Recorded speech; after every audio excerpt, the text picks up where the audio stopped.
This issue is a very complex issue. There is no solution, there is no one law will solve this issue. Actually, we have sufficient law to deal with gender-based violence and many crimes in our country. New laws is not the issue. While new laws can improve addressing this issue, right now there is sufficient laws to take appropriate action. The problem is we don't have enforcement. That's the problem. We don't have sufficient officers that are being supported to address this issue. And having previously had the opportunity to serve as a reserve member of the PNG Constabulary in 1990s with then the current Deputy Prime Minister and I think the member for Fisheries, Minister for Fisheries, I had the opportunity firsthand to see how complex this issue, gender-based violence, where you sign on duty, go before the police station, and then you have members of the public coming to file their complaint. Many women, victims of their gender-based violence, where the perpetrators are their own husband. And I've seen firsthand where officers say, something lo marit, you blow straight in past it. When you've been trained to say, even though something lo marit, there's a crime. You register the crime and you follow the process of the law. Regardless you married or you tambu or you wear. The law applies to everybody. So there were many times that I was questioning even my fellow officers, why do you mean arrest him? And some of them shared their experience, which is something that can't be ignored. They said, "Me plus arrest him, time lock up lo court, maybe belong him less log him evidence. Me plus hard work, sit down, write him over the statement, prepare a file, go to court, no got witness, less lo kalabus man belong him because him talk man belong him go kalabus then usad by look out to me. Yet walk, me plus no got fortnight." So they withdraw the charges. And this is an issue many members in blue or our officers face. And it's a problem. There's no simple solution, you carry law come, you administrative. These are issues that many ordinary Papua New Guineans do not understand. The other complex issue of gender-based violence that it involves the very people that we love and care and share and trust. You know, Manlo Street come na Bruki House na Paitim you or Bagarav you na you can kalabusibim. The very people that raised us, the very people that care for us, the very people that you got married to, had kids with, line. It involves them, family. You know, a simple issue. There is not clear, some criminal broke in your house, na mila kalabusimen, or impaitim you na mila kalabusimen, or raping you na mila kalabusimen. This is a complex problem that needs complex solutions. But the fact remains, it is getting worse. I recall in the last parliament, I gave a similar speech. We're back here giving the same speech. The only difference is it's gotten worse. That's the difference. And it'll continue to get worse.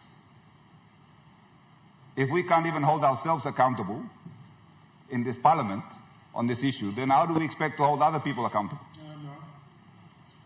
So yes, this issue concerns even our own members of parliament. Some have taken the correct and appropriate decision to even stand down on this issue and defend themselves in the court of law. As the law states, we are innocent until proven guilty. And we have others where our Prime Minister has to stand them down.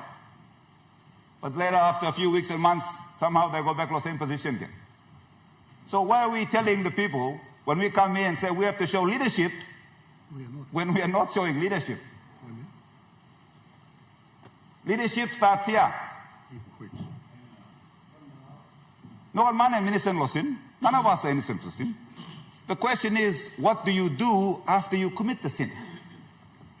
You talk me wrong, me mari, me go to court, me accept me wrong. Or you duck and weave. We talk about passing Christian bill. I mean, really? I mean, it sounds good. But where's the practice of our Christian values and principles? Easy to pass a law. So we're going to be back next year. We want to talk about the same issue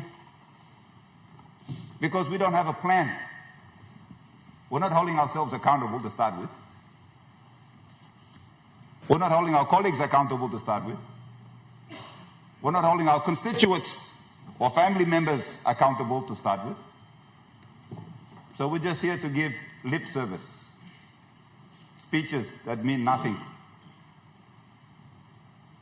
We have a deteriorating police department that didn't just turn up yesterday. So I understand the minister faces challenges. Even when I went in there a short time to see firsthand, it was very difficult to find good officers.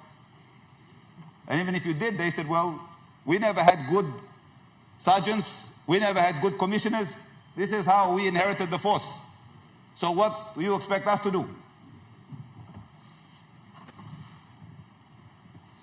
So I hope from today's discussion and debate and testimony shared by our fellow members and ministers that we don't come back next year and present another report and give another prepared speech,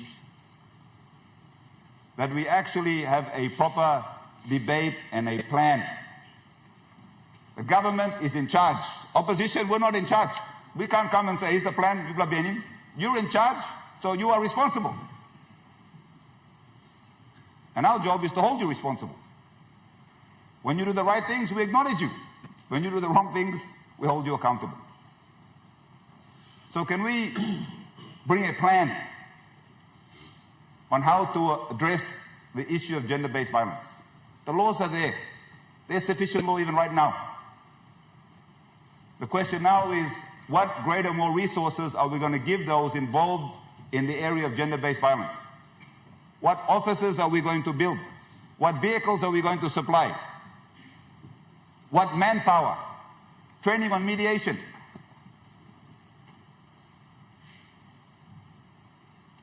Because the ongoing issue of gender-based violence is that it involves people we care about. And sometimes they are not in a position to hold themselves accountable. And then they're going to need mediation. Gender-based violence is a crime that has been repeated over years and years and years. You know,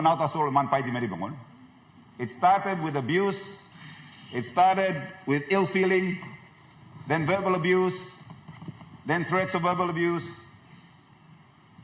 and then violence, and then sexual violence. That took years for them to get to that stage in their life. These are built-up habits that have been repeated, conditioned, and entrenched. So even you lock someone up tomorrow, he comes out, and we'll go back to the same pasin blonge. So we only change pasin, ta you mi pilim pen, or you mi sem, or you mi amamas. Lolusi wampla pasin, na golonalpla pasin. These are issues that deal with psychological behavior, human behavior, and it's going to take professionals in this space, and it takes the initiative for us in this parliament to start talking about what needs to happen. What is the plan? Where are the experts? Do they have a plan? We had experts to come up with a cure for COVID. We paid them 10 million. I didn't see any cure. Can we get 10 million to get some experts in to address the issue of gender-based violence? I mean, there's far more greater victims in that space. So thank you, Mr. Deputy Speaker, and the opportunity to speak on this important issue. And I hope my fellow colleagues and the government and the Prime Minister take note. If you are serious and you're saying to the media, take leadership, well, you have one leadership to take. We have a case. A person's innocent until proven guilty, but let's demonstrate that we are serious. Let them go clear their name. Don't talk about fighting gender-based violence when the elephant in the room is looking at you. Thank you, and I am Tasso.